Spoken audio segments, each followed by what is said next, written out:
As always, it's a tough act to follow. It's like, what can you do? You know, what can you do? It's also great. Everybody's so great. Today, I feel a little loud, but other than that, what I wanted to talk about today was It's a Wonderful Life. And just because I saw it on a movie marquee when I drove by for about 2 weeks, it just kind of stimulated that whole idea of a wonderful life. And I thought, well, what is it? What is it? What is it that makes a wonderful life? So, how do we get a wonderful life? Do we go to the life store like they do in the mud season and pick their life out and say, here we go?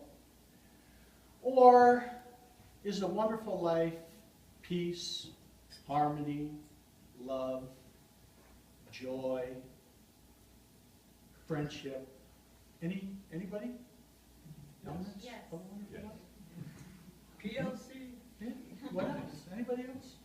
This is your opportunity to shout it out. Peace.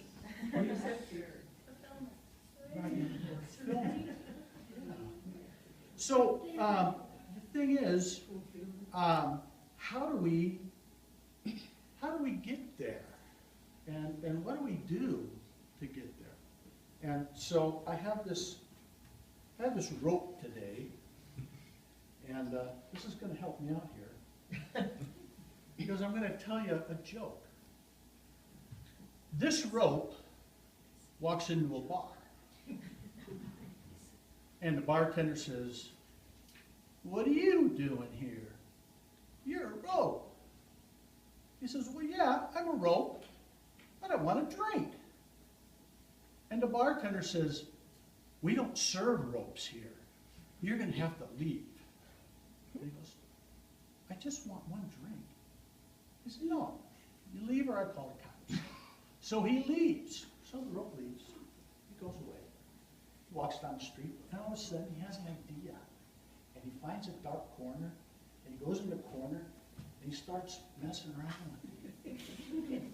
with his tie. He gets it all bushy and everything, and he goes back to the bar.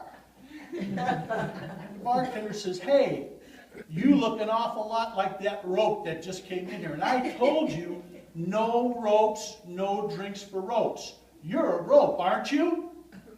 And he goes, "Afraid not."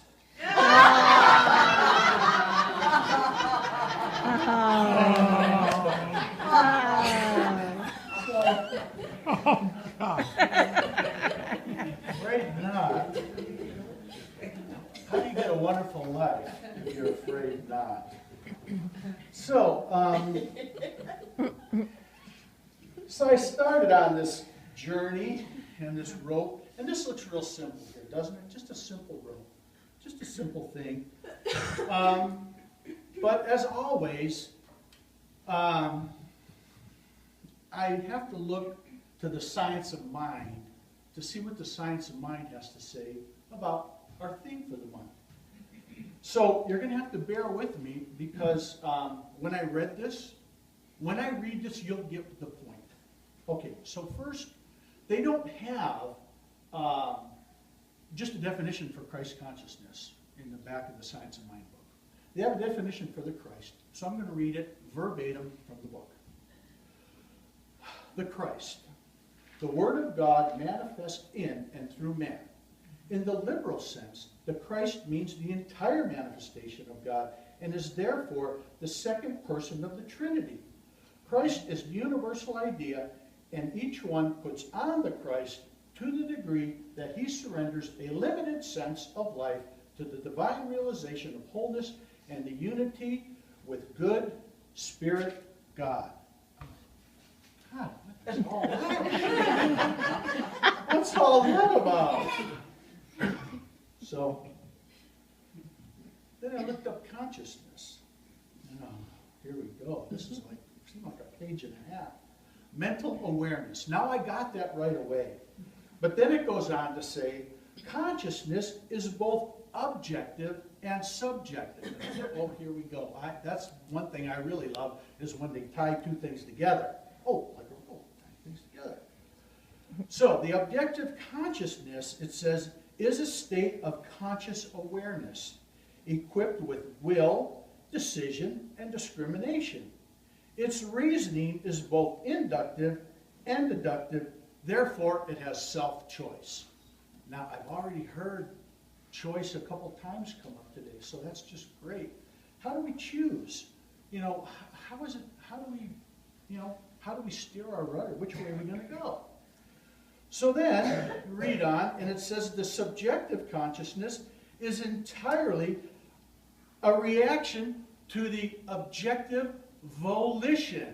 And I go, volition? What? What is that? So I had to stop right in the middle, and I had to go to find the definition for volition. And it is the power to act independently, the power of conscious choice.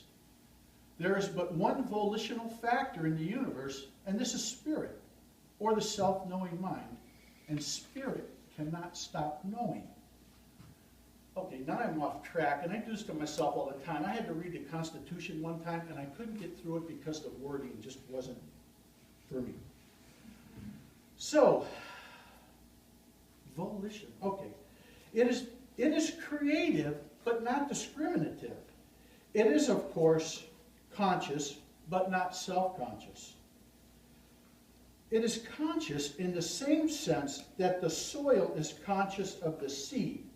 It knows how to produce a plant, but it is not conscious that it is producing it.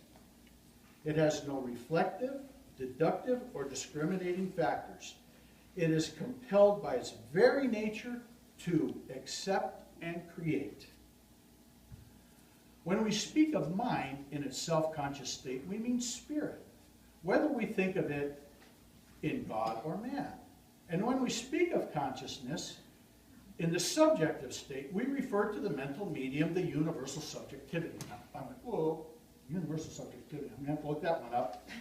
And universal subjectivity says the creative medium or the universal mind. So I said, okay, I can wrap myself around that. So back, which is also the subjectivity of man. In referring to the subjective state, the Bible uses the word soul. The psychoanalyst uses the term unconsciousness. The psychologist, subjective or subjective consciousness. And all have the same meaning. So when I got done, what did I have? I had a big balled up mess. And I go, how do you undo that? So I thought I need to go back here and look at the objective state of consciousness. And there are times when we choose things, and those things start to become embroiled. And they get so embroiled that we have no control over the situation. We have no control, totally out of control. And when we get to that point, what we need to do is rise above it. So recently, last summer, we sold a home here in town, and we went into a rental because we weren't sure what we wanted to do. But we made a decision that we wanted to find another house that we could call our home. So we went home searching. And we ended up finding a place that we really liked it. It needed a little bit of work, but we thought, well, so we put an offer in on it. And we're moving along in the process, and things get really embroiled. And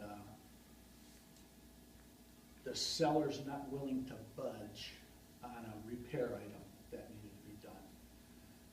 So in the meantime, we tried to keep this detached feeling from this because you never know how the outcome's going to, when you're looking at probably, you never know how it's going to come out. So we went into the office one day, and the agent says, oh, there's a brand new listing, just came out this morning. Would you guys like to go look at it? And like we were there to take care of some business, but we thought, hey, well, why not, we got time. So she shows us this house, which is just, the one house is in Goldside, and this other house is in Hillview Estates, which is just like right over the fence, right next door. So we look at it, and at first we say, no, I don't think so. No, wasn't quite right. But then we started to think about that house. And we started to think, you know what? It doesn't have any of the repair issues that house number 1 has.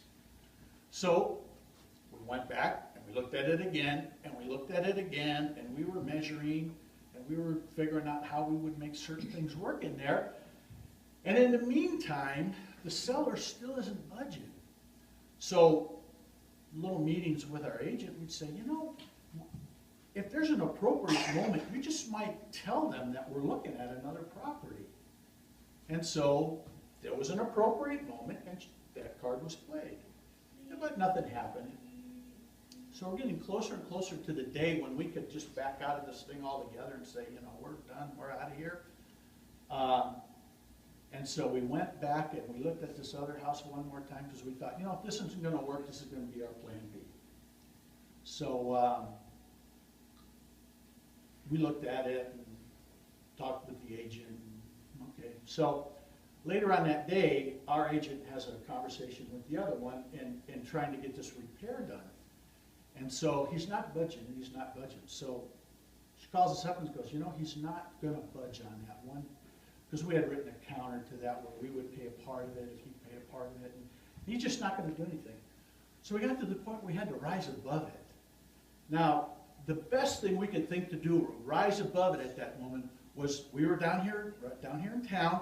We got in our car and we drove up to the new ice cream shop, which is up by the six. Now that's getting above the problem, going up to the ice cream shop.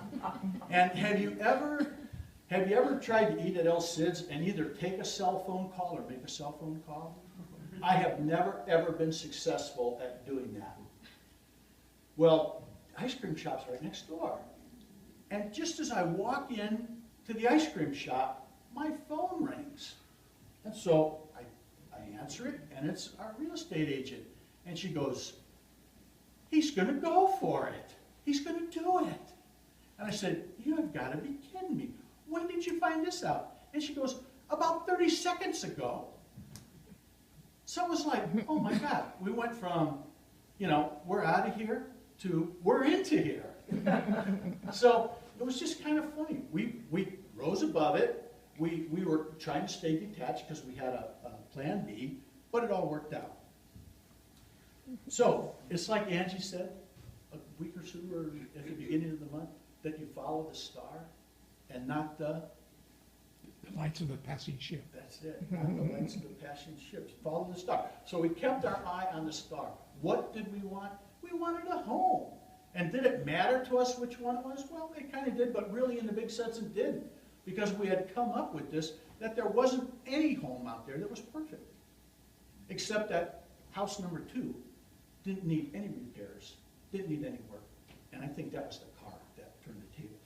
Because the realtor said, well, the one said, well, how much is that other house?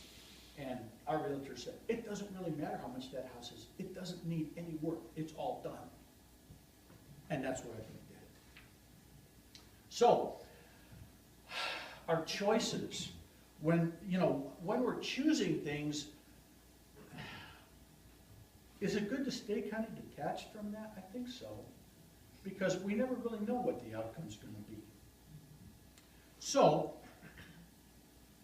we're talking about price consciousness this month, but next month we're also talking about